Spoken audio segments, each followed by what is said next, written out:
Did you know that you can bake in your air fryer? That's right. And today I'm going to show you how to make the best, gooeyest chocolate chip.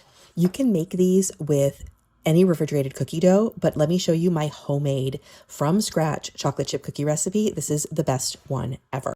I'm Dorothy and I share recipes at crazyforcrust.com. It starts off with a half of a cup of butter, and I always start with it melted. To that, you're going to add a third of a cup of granulated sugar and a half of a cup of packed brown sugar. You can use light or dark. I always have light in my cabinet. Then you'll just stir that together. The good thing about using melted butter is you don't have to use any guesswork about creaming, and you don't have to use a mixer unless you want to. So stir that up and then add one large egg, a half of a teaspoon of vanilla, a half of a teaspoon of baking soda, and a half of a teaspoon of salt. Now, some people would say, why don't you whisk all your dry ingredients together with the flour before you start? And I would say to that, sometimes I do. Most of the time I'm lazy.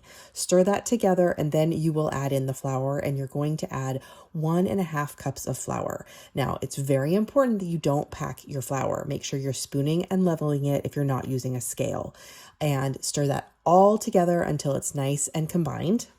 Once that is smooth, you're going to mix in the chocolate chips. I use 1.5 cups of chocolate chips. Use your favorite. You can use milk, you can use semi-sweet, dark, you can use any brand that you like. My favorite brand is Trader Joe's. Just use one that you like. 1.5 cups makes a very chocolatey cookie.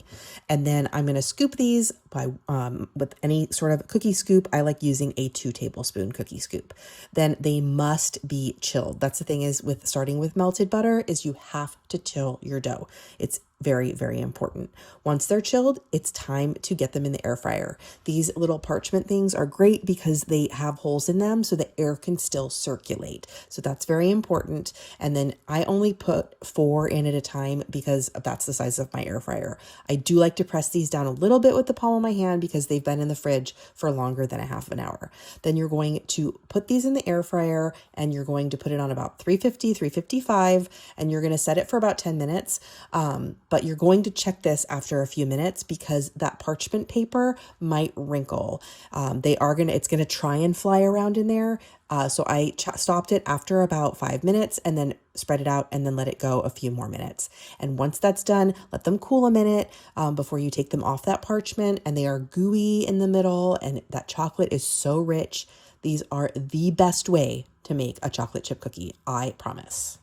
If you're not already a subscriber, be sure to follow along and keep watching for even more desserts.